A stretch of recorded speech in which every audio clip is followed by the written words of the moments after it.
You're not Ace! You'll never be Ace! Dawson Rider Wiki. Hey YouTube, Dawson Rider here, and welcome to my review for Kishiryu Sentai Ryusoulger Episode 1. And if you're a first-time viewer, that pre-bit probably seemed insane, but I promise I'm not insane. I am a bit. Anyway, so, the first episode of Ryusoulger, I think it was very solid. There was a lot of really cool stuff about it, but it was also that classic, like, Sentai rushed episode, and I feel like I bring that up every premiere review I've ever talked about, whether it be here on Twitter, but Sentai premieres are just rushed. I can't really speak for the super early stuff, like Go Ranger through, like, a little bit pre-Jetman, but, you know, everything I've seen from, like, Ranger onwards always has a rushed pilot.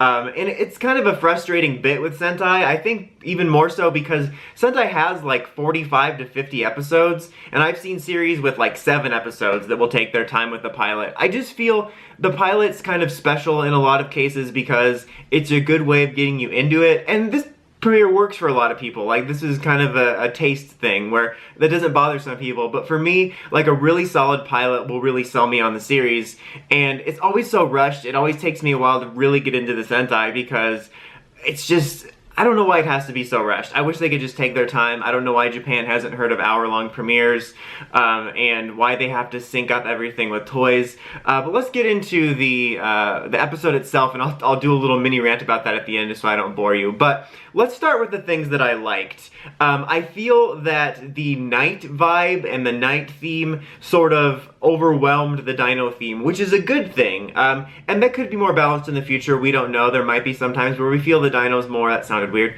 Sometimes where we feel the night theme more. But for this first episode, between the music and the general setup, it felt very much more night-based, which again I think is a good thing because, you know, there was a lot of talk about the fatigue of dino themes and retreading, and I talked about like why we're doing this, you know, basically to sort of save Sentai from financial trouble. So I'm fine with it if that's the case, but I think it was a good thing that they distinguished their own vibe.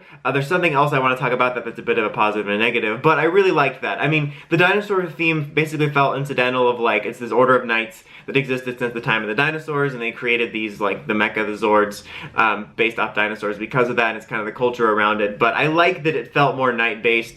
It helped kind of, you know, assuage some of those worries about it being too samey in a lot of ways. So I really liked that. And like I said, the music was really nice because it had a lot of night Renaissance fair type music that really kind of sold that vibe. I do like the general mythology setup. I think the idea of the Master Rangers is cool, like essentially as their predecessors, handing it off.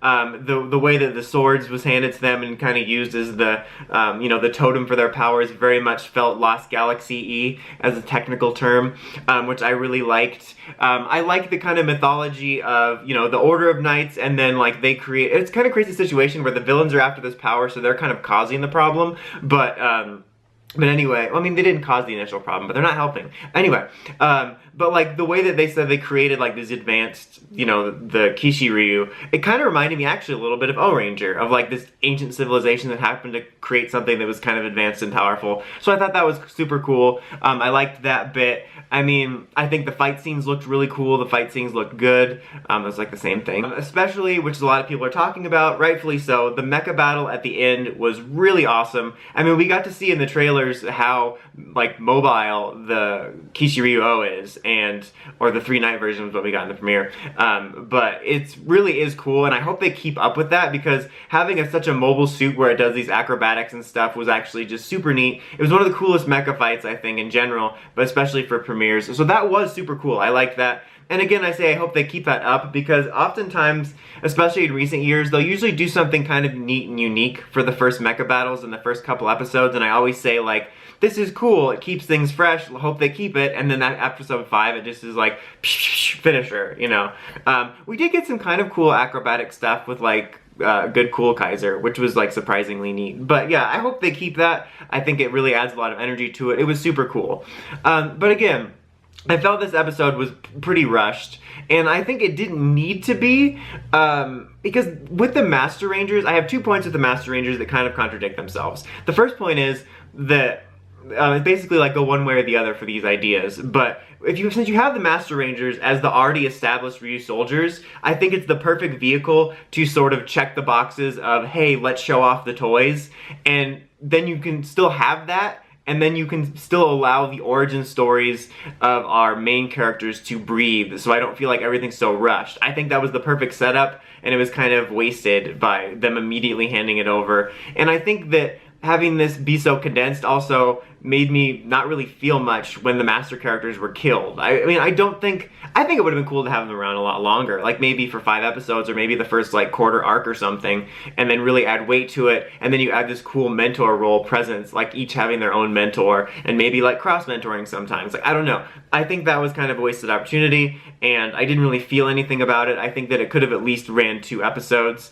And I think it was kind of confusing that they're like, oh, the power source comes from the temple, and like they make this big deal about handing the powers over to the new Rangers, but then they can still morph.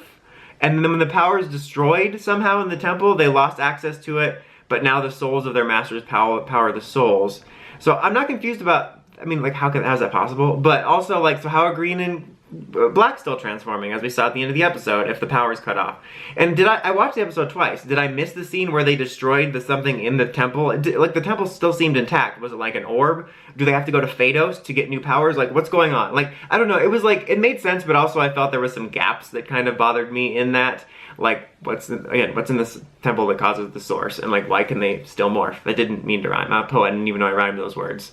But anyway, so that was a little bit confusing. I just put a little, like, some clarification on that. But so yeah, my first point was you have the Master Rangers there, use them to sell your toys, and then allow sort of the build-up for the main characters to breathe a bit. But okay, for a completely opposite point, I love the idea of the Master Rangers, but I kind of wish that instead of them just being basically straight up the same costumes, like, I think the only difference is, other than them using just regular swords, as they don't have the changers anymore, it would have been cool if they all had, like, Geizorg-like knight armor to signify that, like, this is the next generation in, like, you know, the knights, and this is the latest technology or whatever. I think that would have been really cool. It would have given you more toys to sell if you liked action figures, but you don't.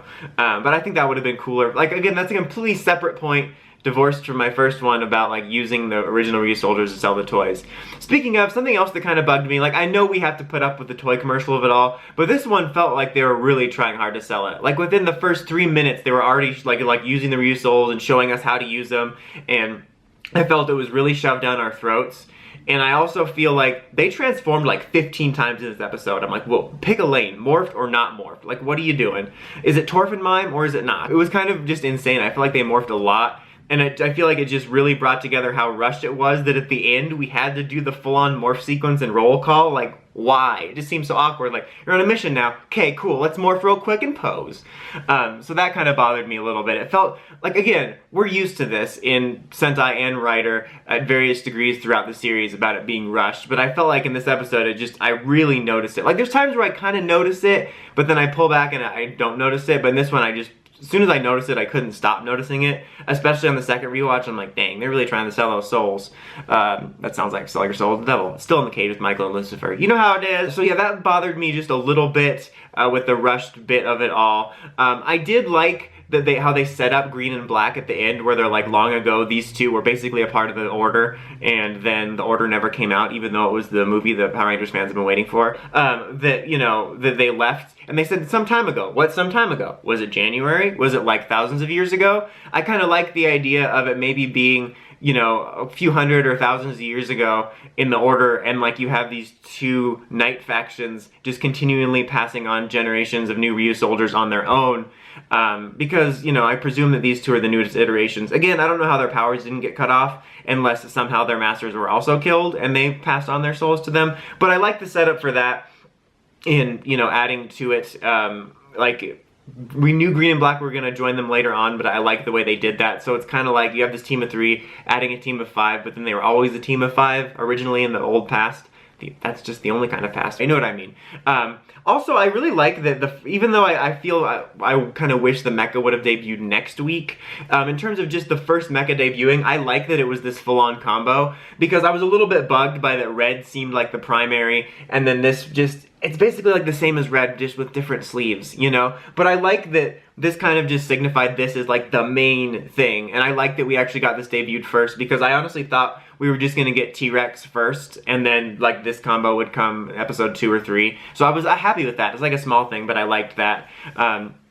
Speaking of Red, I felt like in this episode, again, rushed, it's only the first episode even if it wasn't rushed, but I felt like I've got a very little of a handle on who the characters are. I think Red got the most focus. Right now he feels like kind of a tempered, excited Red, like he's got a little bit of that energy, a little bit of that annoying tinge, but he's not super oversaturated with that. But I feel like he got the most attention, and we just got like one scene that signified like here's who Blue and Pink are, kind of. Like Blue's kind of the by the rules guy, and Pink did that funny thing where she like flung Red into a rock, like it looked like a Dragon Ball Z scene. So like, you know, I just wish we would have gotten more of a read on the characters. Again, I think that would be better if they just let it breathe, so it was rushed in general. We got a little bit of a taste of the reoccurring characters, like with the girl with her channel trying to find the hidden village. I thought that she was fine. I liked the kind of vehicle for that. There was a bit of a funny scene where they're like, oh, you gotta erase her memory, Men in Black style, but he just got a little hammer. Not too much of a read on the guy with the hat yet. That's not me. It's the guy in the Scottish hat. But yeah, overall, I mean, there was stuff to enjoy about it. I didn't like hate it. I was like, oh, this is awful. Like, it was a fun watch. But I just feel it was very flawed, very rushed, very toy commercially, and just, I'll give the episode a score and then I'll do a mini little rant for like a minute just so you don't have to stay around for it. Like, overall, it was solid and enjoyable, but rushed. I would give it a 7. But just for my little mini rant, so that you can leave now if you don't want to hear that, is just about like the rushness of it. There's like this weird thing, it's not even about pilots, but in Toku where I don't know why Japan has to line up the premiere with the toy release, always. Because I feel that really handicaps the writers, where they have to do these certain things at certain times. I think it's partly because I'm used to like PR toys, or even other toys here in the US, where usually we'll get a lot of the stuff before the movie or show comes out, and that kind of generates pre-hype. So like, I don't know why they have to be like, well, the mecha has to debut in the first episode because it's out. So we have to have it line up, otherwise the world explodes. Like, you can still, kids are still going to be excited to buy this if it comes out in episode 2 and you let it breathe.